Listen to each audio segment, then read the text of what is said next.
여러분은 결혼하고 나서 처음으로 아, 나는 이 집 며느리구나 라는 걸 진심으로 실감한 순간이 있으신가요? 누군가는 첫 명절에, 누군가는 첫 제사에 그걸 깨달았다고 하더라고요. 저는 결혼한 지 7년이 지난 지금도 시아버지 칠순잔치 준비를 하던 그 주의 기억이 머릿속에서 지워지지 않아요. 여러분의 이야기는 어떠셨나요? 오늘은 제 이야기를 해볼게요. 저는 올해 36이에요. 남편과는 29에 만나서 30에 결혼했고 지금은 5살짜리 딸을 키우면서 회사를 다니고 있어요. 결혼 전에 시어머니를 처음 뵀을 때 솔직히 나쁜 분이라는 인상은 없었어요. 조금 깐깐하시고 말씀하시는 방식이 단도직입적이긴 해도 며느리를 예뻐하신다고 주변에서 그랬거든요. 남편도 우리 엄마 좀 무뚝뚝하긴 한데 마음은 따뜻한 분이야 라고 했었고요. 그 말을 완전히 믿었던 건 아니지만 그렇다고 불안하지도 않았어요. 저도 직장을 다니고 나름 사회생활도 해봤고 어지간한 건 웃어넘길 자신이 있었으니까요. 그런데 결혼이라는 건 직접 살아보기 전까지는 모르는 게 있더라고요. 특히 행사가 생길 때마다 그걸 더 크게 느꼈어요. 그 일이 있기 2달 전이었어요. 시어머니께서 남편한테 전화를 하셨는데 저도 옆에 있다가 스피커로 통화하는 걸 듣게 됐어요. 도현아, 아버지 칠순이 다음 달이잖아. 우리 이번에 크게 한번 해드리고 싶다. 남편이 식당 예약할까요? 하고 물었어요. 저도 속으로 그게 맞다고 생각했거든요. 요즘 시대에 집에서 칠순잔치를 준비한다는 건 쉬운 일이 아니잖아요. 친척들 다 불러서 식당에서 하면 깔끔하고 다들 편하게 즐기면 그만인데. 그런데 시어머니께서 말씀하셨어요. 식당은 무슨 그런 큰일을 밖에서 해? 집에서 가족끼리 해야지. 친척들 다 오는 거니까 음식도 제대로 차려야 하고. 도현이 너는 고기 준비하고 나머지는 다 며느리한테 얘기해놨다. 저는 그 순간 뭔가 서늘한 게 등을 타고 내려가는 느낌을 받았어요. 근데 이상하게도 그게 분노라기보다는 그냥 체념 같은 감각이었어요. 아, 또 이렇게 되는구나, 그렇구나 하고요. 남편은 통화를 끊고 저를 보면서 말했어요.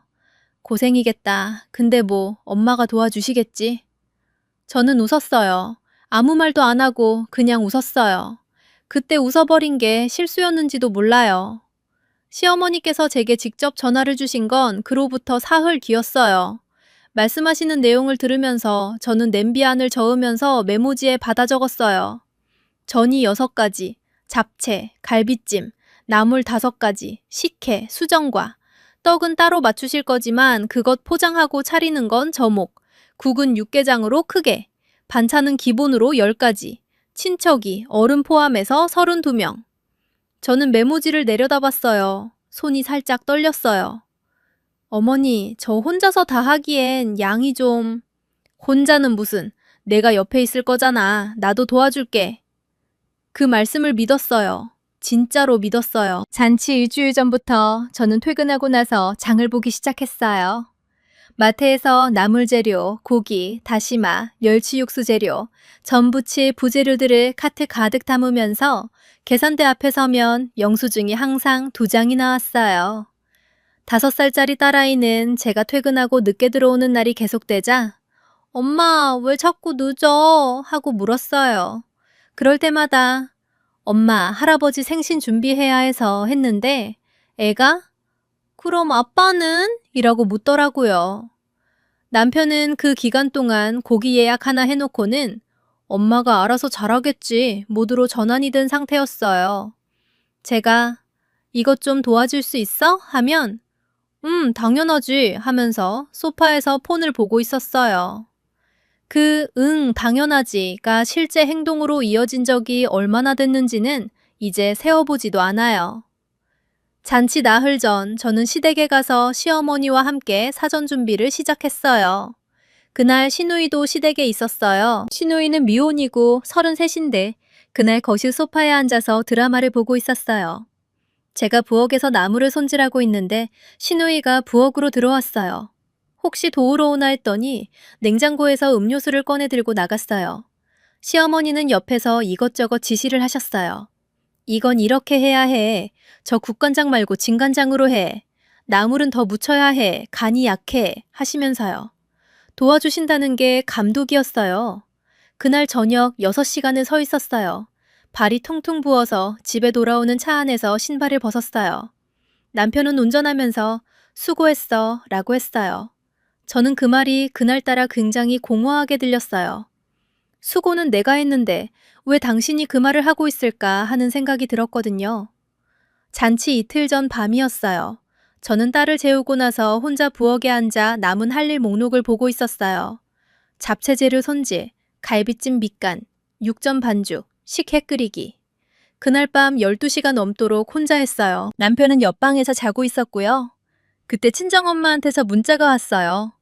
지수야, 요즘 많이 힘들지? 엄마가 뭐 도와줄까? 저는 그 문자를 보다가 눈물이 나왔어요. 울지 않으려고 깊게 숨을 들이마셨어요.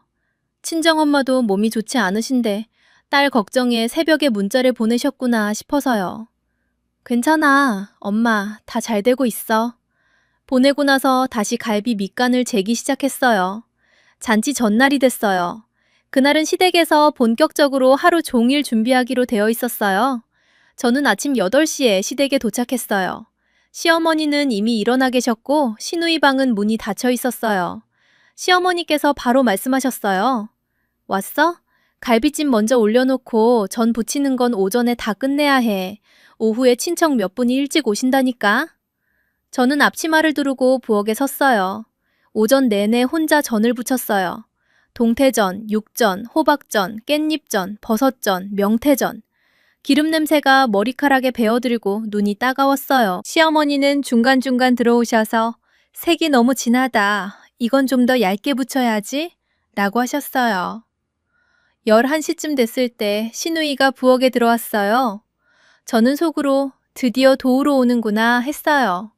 그런데 시누이는 제 옆에 서더니 전 하나를 집어서 먹었어요. 언니, 이거 맛있다. 동태전 제일 잘하는 것 같아. 그리고 나갔어요. 저는 뒤집개를 쥔 손에 힘을 줬어요. 뭔가 말하려다가 그냥 삼켰어요. 점심도 제대로 못 먹었어요. 서서 김치 한 조각 집어먹는 게 점심이었어요. 딸은 남편이 데리고 온다고 했는데 남편은 오후 2시가 넘어서야 아이를 데리고 나타났어요. 저는 부엌에서 나무를 볶고 있었어요. 왔어? 많이 됐네. 남편이 부엌 문 앞에서 그렇게 말하고는 거실로 갔어요. 시아버지와 이야기를 나누면서 웃는 소리가 들렸어요. 딸이 부엌으로 뛰어들어와서 제 다리를 껴안았어요. 엄마, 배고파. 저는 아이를 안아주면서 속으로 울고 싶었어요. 아이한테는 웃어 보였어요. 오후 4시가 됐을 때 저는 거의 8시간을 부엌에서 있었어요. 그때 시어머니께서 뭔가를 말씀하셨는데 그 말이 제 안에 있던 뭔가를 건드렸어요. 지수야, 내일 오는 친척 중에 위에서 둘째 형님 댁이 있는데 거기 막내딸이 이번에 결혼하거든. 시댁 가져갈 음식 좀 따로 더 싸줘야 해. 갈비찜이랑 전 조금씩 따로 포장해둬. 저는 손을 멈췄어요. 어머니, 지금 준비하고 있는 게 32명 분량인데요. 따로 더 싸드리려면 재료가 부족해요. 그러면은 조금 더 사오면 되지. 마트 지금 가도 열어. 저는 시어머니를 바라봤어요. 시어머니는 당연하다는 표정이셨어요. 제가 지금 8시간을 서 있었다는 것도, 내일 아침에 다시 와야 한다는 것도, 저한테 마트를 다녀오라는 말이 얼마나 아무렇지도 않게 들리는지도 아무것도 보이지 않는 표정이었어요. 그때 시누이 목소리가 거실에서 들렸어요. 엄마, 나 저녁에 친구 만나기로 했는데 나가도 돼? 시어머니께서 거실 쪽을 향해 대답하셨어요. 그래, 일찍 들어와. 저는 그 대화를 들으면서 앞치마를 천천히 벗었어요. 마음속에서 뭔가가 차갑게 가라앉는 느낌이 들었어요. 뜨겁게 끓어오르는 게 아니라 오히려 차가워지는 것, 그 느낌을 아시나요? 분노가 일정선을 넘으면 오히려 조용해지더라고요. 저는 조용히 말했어요. 어머니, 저 오늘은 이만 들어가 봐야 할 것 같아요. 애가 저녁도 못 먹었고 씻겨야 해서요. 시어머니께서 잠깐 저를 보셨어요. 오늘 안에 나물 2가지가 더 남아있는데? 내일 일찍 와서 마저 할게요. 오늘 만든 건 냉장고에 다 정리해놨어요. 시어머니는 뭔가 더 말씀하시려다가 그냥 그래 라고 하셨어요. 저는 딸 손을 잡고 시댁을 나왔어요. 차에 타고 나서 딸이 잠들 때까지 저는 아무 생각도 하지 않으려고 했어요. 그냥 운전만 했어요. 그런데 집에 도착해서 아이를 씻기고 재우고 나서 부엌 불을 켜고 싱크대 앞에 서 있는데 갑자기 눈물이 쏟아졌어요. 소리 없이 울었어요. 남편이 볼까봐 수도꼭지를 틀어놓고 울었어요. 내가 왜 이렇게 살고 있지? 내가 뭘 잘못했지? 내일도 가야 하는 거잖아. 모레도, 그 다음 날도. 이런 생각들이 지나갔어요. 그러다가 한 가지 생각이 들었어요. 가지 않으면 어떻게 되지? 처음에는 그냥 스쳐가는 생각이었어요. 그런데 그 생각이 자꾸 다시 돌아왔어요. 가지 않으면 어떻게 되지? 내가 없으면 어떻게 하지? 정말로.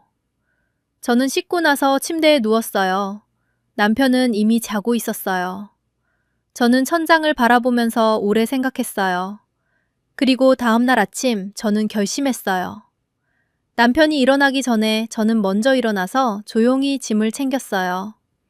딸 옷까지, 제 갈아입을 옷, 딸이 좋아하는 인형. 남편이 부스스 일어나서 부엌으로 들어왔어요. 벌써 일어났어? 시댁 언제 가? 저는 커피를 만들면서 말했어요. 나 오늘 친정 좀 다녀올게. 남편이 멈췄어요. 친정? 오늘이 아버지 칠순잔치 전날인데. 알아. 그래서 어제 거의 다 해뒀잖아. 냉장고에 다 들어있어. 남은 나물 2가지는 어머니가 하시면 돼. 무슨 소리야. 엄마가 어떡해. 네가 해야지. 저는 남편을 바라봤어요. 남편의 표정에는 진심으로 이해가 안 된다는 게 써 있었어요. 그게 저를 더 조용하게 만들었어요. 남편, 나 7년 동안 모든 명절, 모든 제사, 모든 행사를 다 챙겼어. 이번에는 내가 좀 쉬어야 할 것 같아. 어머니도 어머니고 시누이도 있잖아. 시누이는 결혼도 안 했잖아. 저는 그 말이 어떤 논리인지 이해해 보려고 노력했어요. 결혼을 안 한 딸은 부엌에 들어오지 않아도 되고 결혼한 며느리는 8시간을 서 있어야 한다는 논리. 저는 더 이상 그 논리와 싸우고 싶지 않았어요. 딸 데리고 친정에 있을게. 잔치 잘하고 와. 남편이 뭔가를 더 말했어요. 목소리가 높아졌어요. 저는 그 말들을 듣긴 했지만 귀에 잘 들어오지 않았어요. 딸 손을 잡고 현관을 나섰어요. 차 문을 닫는 순간 이상하게 숨이 트이는 느낌이 들었어요. 친정엄마는 우리가 들어서는 걸 보고 깜짝 놀라셨어요. 지수야, 오늘 시댁 행사 아니야? 응, 나 오늘 좀 쉬고 싶어서.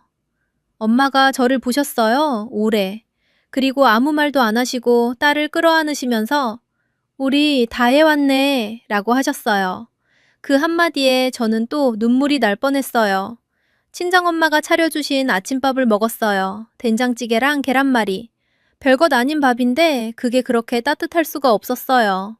딸은 외할머니 무릎에 앉아서 밥을 먹으면서 제잘거렸어요. 저는 그 풍경을 보면서 내가 참 오래 이런 거 못 느꼈구나 하고 생각했어요. 오전 10시쯤 남편한테서 전화가 왔어요. 저는 받았어요. 지금 어디야? 친정. 빨리 와. 엄마가 남을 어떻게 하는지 모른다고. 저는 잠깐 눈을 감았어요. 냉장고에 메모 붙여놨어. 거기 보면 다 써있어. 메모가 무슨 소용이야. 직접 와서 해야지. 남편, 나 오늘 거기 못 가. 전화가 끊겼어요. 저는 핸드폰을 내려놓고 딸이 노는 걸 바라봤어요. 그로부터 15분 뒤 시어머니한테서 전화가 왔어요. 지수야, 지금 어디야?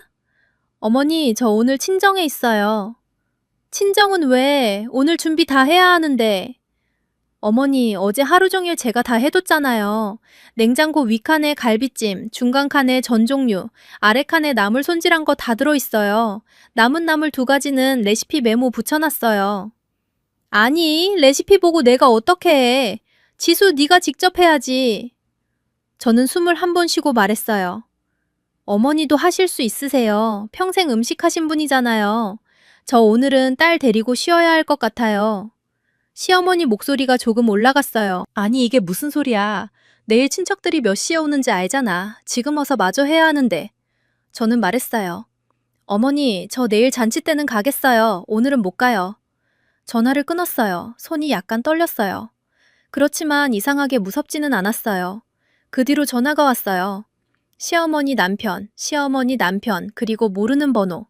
나중에 확인해보니 시아버지 번호였어요. 저는 남편 전화만 받았어요. 제발 좀 와. 엄마가 많이 당황하셨어. 남편, 나 진짜 지쳐. 나도 사람이야. 지금 그 얘기 할 때야? 저는 전화를 끊었어요. 친정엄마는 옆에서 다 들으셨어요. 뭐라고 하시지 않았어요. 그냥 제 어깨를 한번 두드려 주셨어요. 그 손길이 뭔가를 잡아주는 느낌이었어요. 오후가 되면서 문자가 쏟아지기 시작했어요. 시어머니, 남편, 그리고 나중엔 처음 보는 번호들도 있었어요. 아마 친척 중에 누군가였겠지요. 문자 내용들을 읽으면서 제가 가장 기가 막혔던 건 이거였어요. 시어머니한테서 온 문자였어요. 냉장고 나물이 어느 게 다 된 거고 어느 게 안 된 건지 구분을 어떻게 해? 저는 메모에 써놨었어요.